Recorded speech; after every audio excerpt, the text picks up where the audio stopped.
আসসালামু আলাইকুম প্রিয় দর্শক, আজকে একটু মন খারাপ নিয়ে আলোচনাটা শুরু করছি। গতকালকে নির্বাচনের তফসিল ঘোষণা হয়েছে এবং আজকেই ঠিক তার পরের দিনই ঢাকা শহরে একজন সম্ভাব্য প্রার্থীর কে গুলি করা হয়েছে হত্যার উদ্দেশ্যে। কারণ তার গুলি করা হয়েছে তার মাথায় এবং তার অবস্থা খুবই সংকটাপন্ন।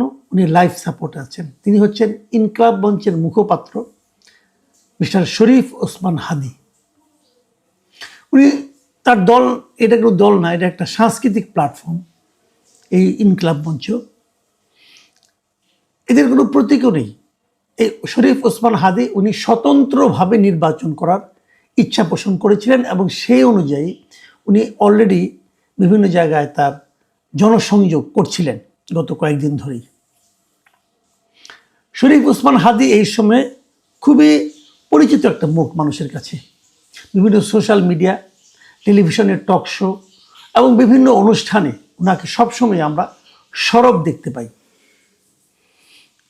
শরীফ ওসমান হাদি বিশ্ববিদ্যালয়ে পড়াশোনা শেষ করেছেন, ঢাকা বিশ্ববিদ্যালয়ে পড়তেন এবং এখন তিনি একটা বেসরকারি বিশ্ববিদ্যালয়ের শিক্ষকতাও করেন।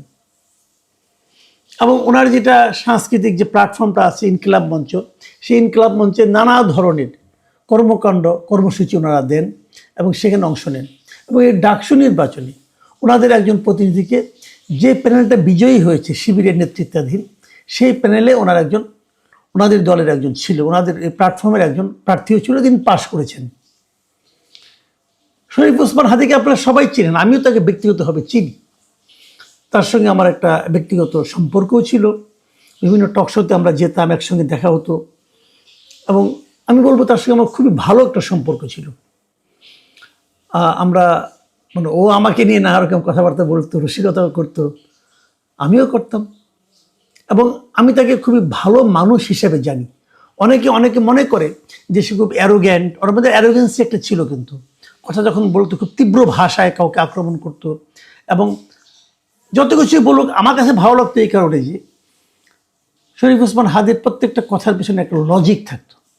সে লজিক দিয়ে কথা, আমি নিজে লজিকটা পছন্দ করি। আমি যে যতটুকু কথা বলি, আমি আবেগপ্রবণ হয়ে যাই, বয়স হয়েছে একটু তো হই, কিন্তু তারপরেও আমি লজিকটা খুব পছন্দ করি। যে কথাটাই বলি যুক্তি দিয়ে বলার চেষ্টা করি এবং যদি কেউ যুক্তি দিয়ে আমার যুক্তিকে খণ্ডন করে, আমি তার যুক্তিটাকে গ্রহণও করি।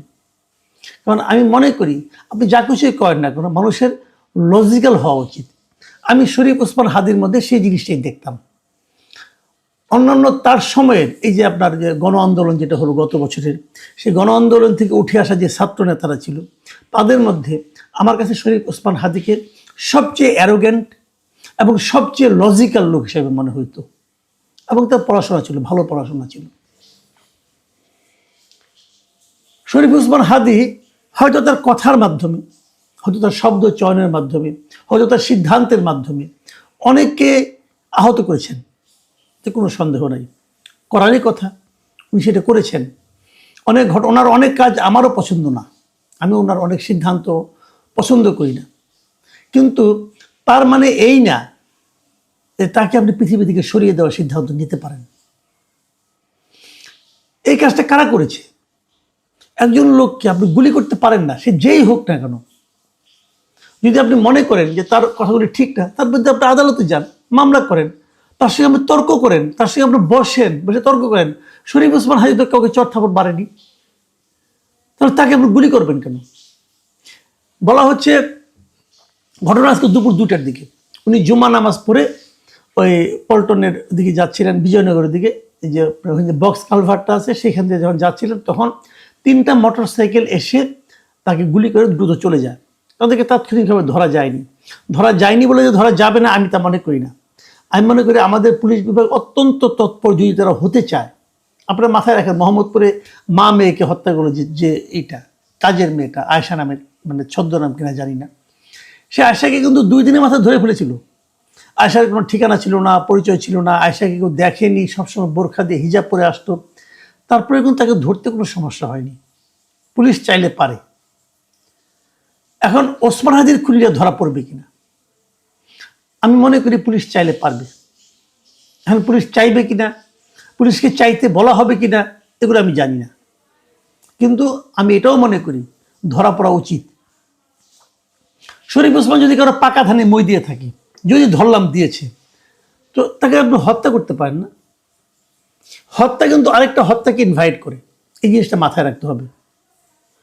শরীফ ওসমান হাদির অনেক কথায়, অনেক কাজে অনেকে ক্ষতিগ্রস্ত হতে পারেন, আহত বোধ করতে পারেন, কিন্তু তার জন্য তাকে আপনি এভাবে হত্যা করবেন, এটা ঠিক করেন না, কারণ এটা সমাজে একটা অস্থিরতা তৈরি করে।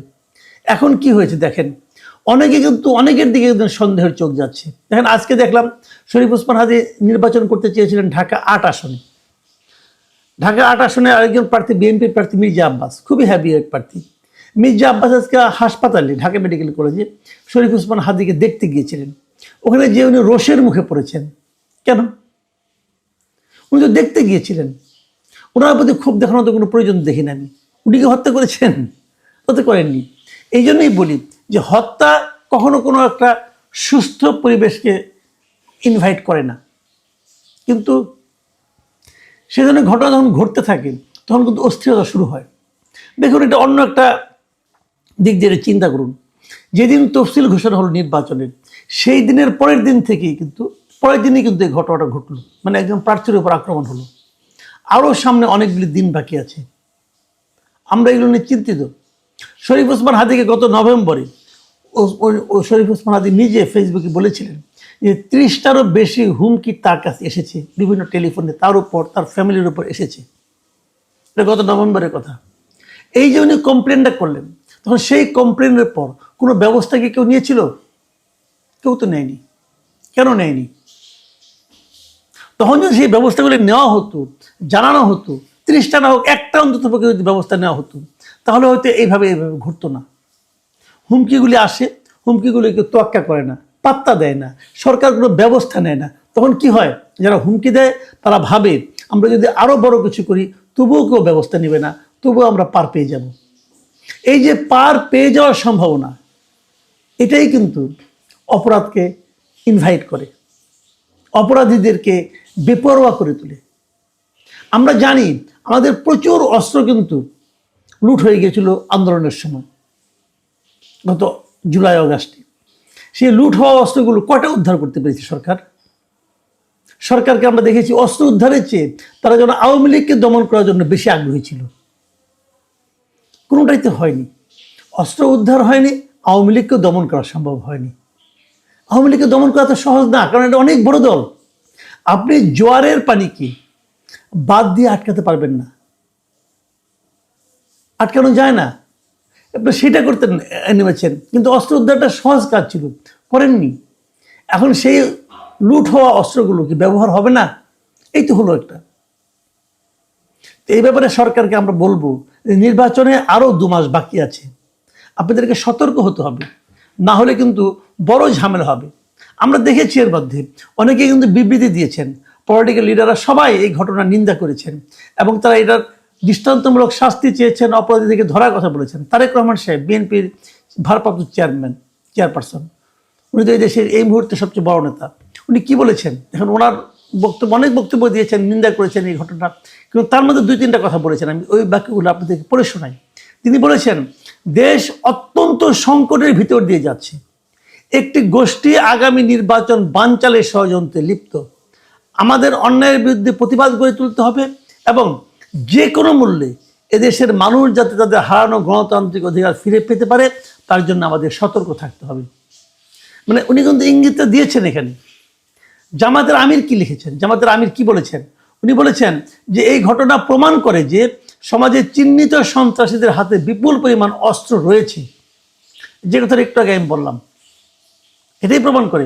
এবং তিনি আরও বলেছেন যে এদেরকে, সন্ত্রাসীদেরকে পাকড়াও করতে হবে এবং এই পাকড়াও করার কাজে যদি কোনো ধরনের শিথিলতা প্রদর্শিত হয় তাহলে সুষ্ঠু নির্বাচনের বুলি একেবারে ফাঁকা বলে প্রমাণিত হবে।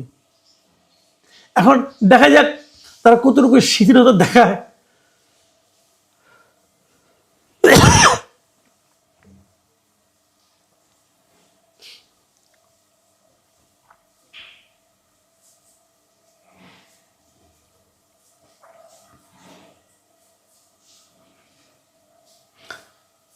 জামাত আমির আরও বলেছেন যে যদি এই কাজে কোনো ধরনের শিথিলতা প্রদর্শিত হয় তাহলে সুষ্ঠু নির্বাচনের বলি একেবারে ফাঁকা বলে প্রমাণিত হবে।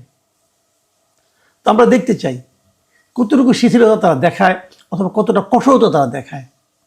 মির্জা ফখরুল ইসলাম আলমগীর বিএনপি মহাসচিব তিনি বলেছেন যে আমরা এটাকে মনে করি চক্রান্তের অংশ, এটাকে এখনই বন্ধ করা প্রয়োজনীয় ব্যবস্থা নেওয়ার জন্য আহ্বান জানাচ্ছি।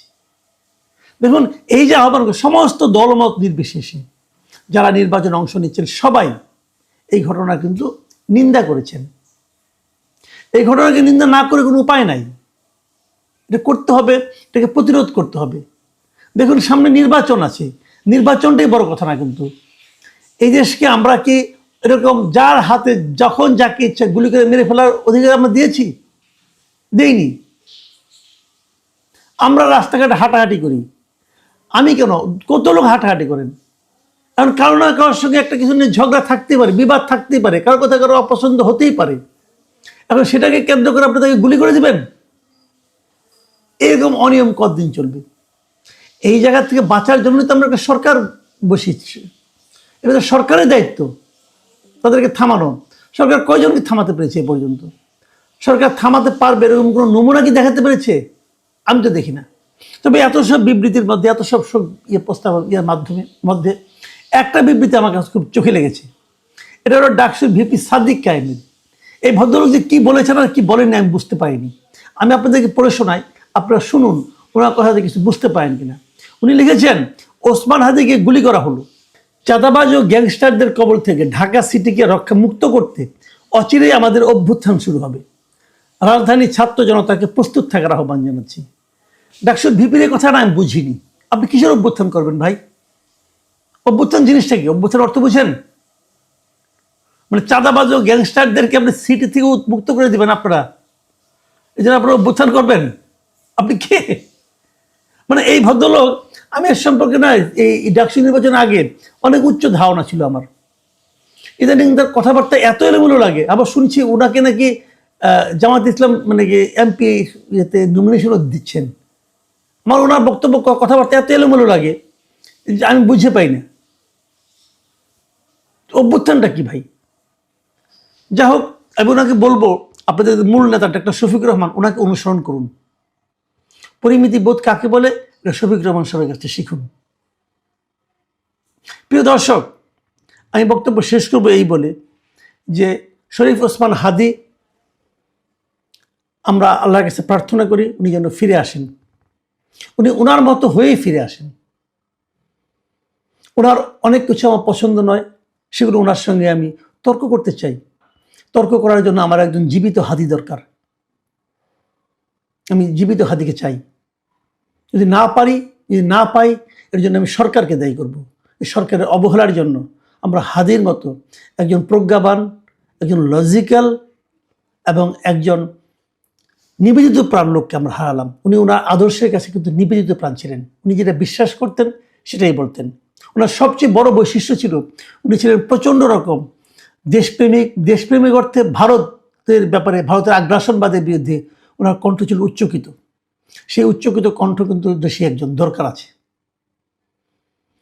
প্রিয় দর্শক, এখন এই পর্যন্তই। আল্লাহ হাফিজ।